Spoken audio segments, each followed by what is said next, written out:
वैसे तो चोर बैंक को लूटने के लिए या तो सुरंग के रास्ते अंदर घुसते हैं या मेन गेट से होकर लोगों को बंदी बनाकर बैंक लूटते हैं। मगर इस कहानी में चोर बैंक को लूटने के लिए दो अलग अलग घरों में घुसे और आयरलैंड की अब तक की सबसे बड़ी और सबसे हैरतअंगेज बैंक रॉबरी को अंजाम देने में कामयाब हो गए। ये चोरी का वो अनोखा तरीका था जिसमें न एक भी गोली चली और न ही कोई घायल हुआ। चोरों का गैंग चुपचाप खामोशी से 30 मिलियन पाउंड उड़ा ले गया, जिसके बाद ये चोर हमेशा हमेशा के लिए गायब हो गए। हालांकि पुलिस ने इस गैंग को पकड़ने के लिए हर तरह की तहकीकात की और हर पैतरा आजमाया, मगर ये कभी पुलिस के हाथ नहीं लगे। तो आइए चलते हैं एक ऐसी कहानी की तरफ जिसमें एक परफेक्ट चोरी हुई और एक बेहतरीन तहकीकात 20 सालों तक चली, मगर इस गेम में चोर जीत गए और पुलिस हार गई। कहानी शुरू होती है 19 दिसंबर सन 2004 की रात को। केविन मैकमूलन नाम के एक शख्स के घर के दरवाजे पर दस्तक होती है। केविन आयरलैंड के नॉर्दर्न बैंक में मैनेजर था। जैसे ही वो दरवाजा खोलता है, बाहर दो शख्स खड़े दिखते हैं जिन्होंने पुलिस यूनिफॉर्म पहन रखी है। इनमें से एक शख्स केविन से कहता है, तुम्हारे एक रिश्तेदार का एक्सीडेंट हो गया है और तुम्हें हमारे साथ बॉडी को आइडेंटिफाई करने आना होगा। ये सुनते ही केविन घबराकर घर से बाहर कदम निकालता है। तभी पीछे से एक शख्स उसके सिर पर बंदूक रख देता है और दूसरा शख्स घर के अंदर घुसकर केविन की बीवी कैरन का मुंह दबा देता है ताकि वो चिल्ला न सके। केविन के घर से 20 किलोमीटर दूर एक और घर में बिल्कुल इसी तरह की वारदात होती है। वहां क्रिस और उसकी पूरी फैमिली को बंदी बना लिया जाता है। क्रिस भी इसी नॉर्दर्न बैंक का एम्प्लॉई था। वो बेबस और मजबूर ये पूरा नज़ारा देख रहा था क्योंकि उसके पूरे परिवार को बंदूक की नोक पर रखा गया था। इन सबको बंदी बनाने के बाद किडनैपर्स क्रिस से कहते हैं, चुपचाप हमारे ऑर्डर्स मानो वरना तुम्हारी फैमिली को मार डालेंगे।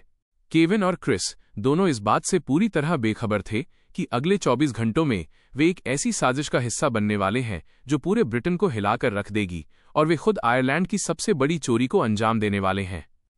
19 दिसंबर 2004 की रात क्रिस वार्डन बेलफास्ट में अपने घर में बैठा था। वो अपने माँ बाप और गर्लफ्रेंड के साथ फुटबॉल मैच देख रहा था। तभी दरवाजे पर दस्तक हुई। दरवाजा खोलते ही बाहर खड़ा शख्स बोला, मैं सेल्टिक के बारे में कुछ बात करने आया हूं। सेल्टिक आयरलैंड का एक फुटबॉल क्लब है और क्रिस का फेवरेट था। वो एक ग्रुप से जुड़ा था जो इस क्लब को सपोर्ट करता था। इस ग्रुप का मेंबर होने की वजह से अक्सर लोग उसके घर टिकट या मैच की बात करने आते थे।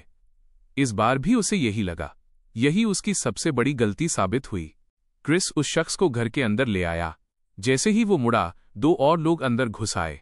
तीनों ने तुरंत बंदूकें निकाली और क्रिस व उसकी फैमिली पर तान दी।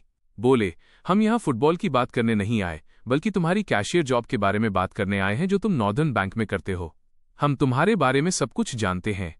अगले 24 घंटे तुम्हें वही करना है जो हम कहेंगे। तुम्हारी फैमिली इसी घर में बंदी बनकर रहेगी। फिर दूसरा किडनैपर बोला, अपना यूनिफॉर्म पहनो और चुपचाप बाहर खड़ी कार में जाकर बैठ जाओ। क्रिस ने वैसा ही किया। बाहर एक कार इंजन ऑन और दरवाजा खुला इंतजार कर रही थी। उसे पीछे की सीट पर लेटने को कहा गया। आगे ड्राइवर के एक हाथ में गन थी। नॉर्दर्न बैंक के मैनेजर केविन के साथ भी बिल्कुल यही हुआ था। वो अपनी बीवी कैरन के साथ टीवी देख रहा था। दरवाजे पर दस्तक हुई। दो पुलिस वाले खड़े थे।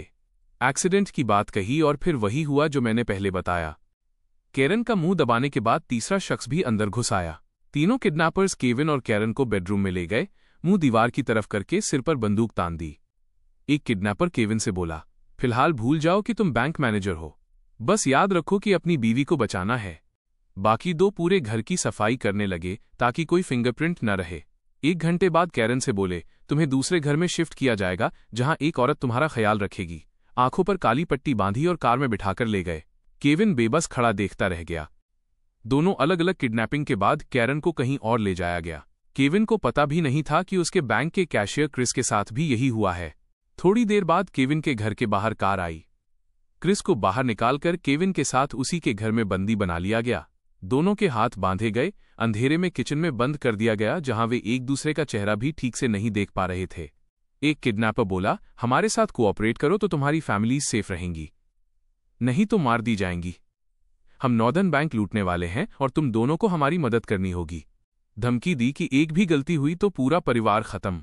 केविन को समझ आ गया कि ये किडनैपिंग के साथ साथ बैंक रॉबरी की साजिश है।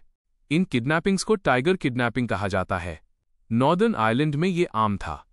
इसमें पहले इंपॉर्टेंट पर्सन को किडनैप करते हैं, फिर उसे हॉस्टेज बनाकर क्राइम करवाते हैं।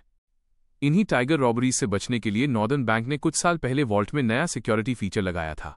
वॉल्ट का दरवाजा अकेला कोई नहीं खोल सकता। दो लोगों का एक साथ मौजूद होना जरूरी था।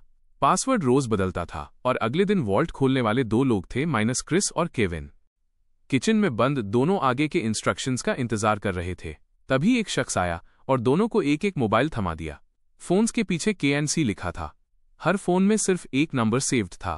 फिर उन्हें सोफा पर बिठाया। गैंग लीडर, जिसके हाथ में चाकू था, प्लान बताने लगा। बाकी मेंबर्स सिर्फ सिग्नल्स में बात करते थे। लीडर ने घंटों बात की। बैंक की हर डिटेल जानता था, minus employees, security shift timing, सब कुछ। बोला, तुम दोनों रोज की तरह बैंक जाओ, बिल्कुल नॉर्मल रहो। बेसमेंट वॉल्ट में जाकर 1 मिलियन पाउंड निकालो, दिए हुए बैग में भरकर बस स्टॉप के पास रख दो। फिर बैंक लौटकर अलार्म बजा दो। ये मोबाइल हमेशा ऑन रखना। रात के 2 बज चुके थे। लीडर बोला, सो जाओ, कल बड़ा दिन है। अगली सुबह 11 बजे दोनों कार में बैंक के लिए रवाना हुए। क्रिस की शिफ्ट 11:30 और केविन की 12 बजे शुरू होती थी। क्रिस सुपरवाइजर भी था। रोज मिलियंस पाउंड उसके हाथों से गुजरते थे। क्रिसमस में सिर्फ 5 दिन बाकी थे, इसलिए बैंक में एक्स्ट्रा कैश था। बैंक पहुंचकर दोनों नॉर्मल बिहेव करने लगे। केविन अपने कैबिन में बैठ गए। प्लान के मुताबिक चोरी शाम 5 बजे शुरू होनी थी। उससे पहले किडनैपर्स को 3 बार कॉल करना था ताकि वे कंफर्म करें और धमकियां दे सकें। 4:30 बजे केविन ने स्टाफ से कहा कि कैश बैलेंस में गड़बड़ है, सबको जल्दी छुट्टी दे दी। बैंक में सिर्फ केविन, क्रिस और 2 सिक्योरिटी गार्ड्स बचे। ठीक 5 बजे चोरी शुरू। दोनों अंडरग्राउंड बेसमेंट वॉल्ट में गए, पासवर्ड डाला, अंदर घुसे। वॉल्ट कैश से भरा था, माइनस पाउंड्स, यूरोज, डॉलर्स। सीधे ग्रीन बॉक्सेस की तरफ गए जिनमें नए प्रिंटेड पाउंड्स थे। मेटल सील को व्हाइट प्लास्टिक सील से बदल दिया, जैसा कहा गया था। केविन को ब्लाइंड स्पॉट पता था जहां कैमरा नहीं पहुंचता। वहां बैग में 1 मिलियन पाउंड, 50 और 100 के नोट्स भरा। 15 मिनट में काम हुआ। क्रिस बैग लेकर बाहर आया, बस स्टॉप गया। 3 मिनट में व्हाइट कार आई, बैग दिया और बैंक लौट आया। अब बचा अलार्म बजाना और घर लौटना। क्रिस खुश था कि फैमिली से मिल लेगा। तभी फोन बजा। गैंग लीडर बोला, तुमने अच्छा किया। अब दोबारा वॉल्ट में जाओ और बाकी सारा कैश निकालो।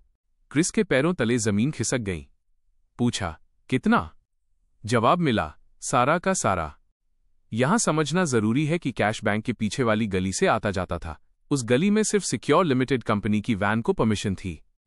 चोरों का प्लान था कि व्हाइट प्लास्टिक सील वाले बॉक्सेस को वेस्ट पेपर बॉक्सेस दिखाकर बाहर निकालेंगे। क्रिस ने लीडर को बताया कि बाहर ले जाना इम्पॉसिबल है। लीडर बोला, तुम बैंक चलाते हो, फैमिली को जिंदा देखना है तो निकालो। क्रिस वॉल्ट में लौटा। कुल 30 ग्रीन बॉक्सेस थे, हर बॉक्स में 1 मिलियन पाउंड। 5 ट्रॉलीज में 6-6 बॉक्सेस रखे। सब ट्रॉलीज कंट्रोल रूम के पास से गुजरी जहां 27 कैमरास थे। केविन कंट्रोल रूम में गया और गार्ड बिली से बोला, वेस्ट पेपर बॉक्सेस ले जाने के लिए वैन आ रही है, बैक एंट्रेंस खोल दो। बिली ने खोल दिया और प्रोटोकॉल के मुताबिक साथ चला गया। पहली ट्रॉली बाहर। क्रिस ने लीडर को कॉल किया। 15 मिनट में व्हाइट वैन रिवर्स में आई, गेट से सटा दी। 2 आदमी निकले। 30 बॉक्सेस सिर्फ 7 मिनट में लोड हो गए। एक चोर ने क्रिस को ब्लैक पॉलीथीन बैग्स का रोल दिया और बोला, फिर आएंगे। दोनों वॉल्ट में लौटे। फोन बजा। लीडर बोला, अब डॉलर्स और यूरोज इन ब्लैक बैग्स में भर दो। 45 मिनट बाद वैन फिर आई। इस बार बॉक्सेस नहीं, सिर्फ ब्लैक बैग्स थे। केविन घबरा रहा था कि बिली चेक न कर ले, मगर बिली ने नहीं किया। बैग्स भी लोड हो गए। आखिरी बैग लोड होते ही चोर बोला, अब तुम जा सकते हो। इस तरह आयरलैंड की सबसे बड़ी बैंक रॉबरी पूरी हो चुकी थी। दोनों ने अलार्म बजाया, कार में बैठे और केविन के घर की तरफ चले ताकि फैमिलीज से मिल सकें। रात 8:10 पर केविन ने पुलिस को कॉल किया कि किडनैपर्स ने फैमिली को हॉस्टेज बनाकर बैंक लुटवाया, मगर पुलिस को रॉबरी की खबर पहले ही लग चुकी थी। एक कपल ने व्हाइट वैन देखी और ट्रैफिक पुलिस को बता दिया था। जब तक पुलिस पहुंची, वैन जा चुकी थी। बैंक पहुंचकर पुलिस के होश उड़े। 30 मिलियन पाउंड गायब। पूरे आइलैंड में सर्च ऑपरेशन शुरू हुआ। कुछ महीनों बाद पुलिस ने कई क्रिमिनल्स पकड़े। डबलिन में 2 लोग पकड़े गए। -1 के पास वॉशिंग पाउडर के डिब्बे में 1 लाख यूरोज, दूसरे के यहां बैंक नोट्स जलते मिले। वो दूसरा शख्स कोई और नहीं, बैंक मैनेजर केविन मैकमूलन था। चोरों ने केविन को पैसे दिए थे। पुलिस को पहले से शक था कि अंदर का कोई शामिल है। केविन के पास वॉल्ट एक्सेस था, इसलिए उसे गिरफ्तार कर लिया। पूरा 1 साल जेल में रहा, मगर एक भी सॉलिड प्रूफ नहीं मिला। आखिरकार रिहा कर दिया गया। फिर पुलिस क्रिस पर शक करने लगी। 29 जनवरी 2006 को क्रिस को भी अरेस्ट किया। घर की तलाशी ली, मगर कुछ नहीं मिला। कोर्ट में भी कोई प्रूफ नहीं था। उसे भी रिहा कर दिया। कुल 22 जगहों की सर्च, 13 अरेस्ट्स हुए, मगर रॉबरी से कोई डायरेक्ट कनेक्शन नहीं मिला। आज तक न पैसे बरामद हुए न चोर पकड़े गए। फैमिलीज को सही सलामत छोड़ दिया गया। क्रिस की फैमिली उसी के घर में थी। केविन की वाइफ को जंगल के एक कैबिन में रखा था, कोई देखने वाला नहीं था। उसकी कार जला दी ताकि कोई क्लू न बचे। नॉर्दर्न बैंक रॉबरी सिर्फ चोरी नहीं, पुलिस के मुंह पर तमाचा थी। 30 मिलियन पाउंड चुराए, फैमिलीज को हॉस्टेज बनाया, 2 एम्प्लॉयज से बैंक लुटवाया और फिर हमेशा के लिए गायब। पुलिस का एक ही काम था, माइनस चोरों को पकड़ना। उसमें पुलिस पूरी तरह फेल हो गई। आज भी ये केस अनसॉल्व्ड है।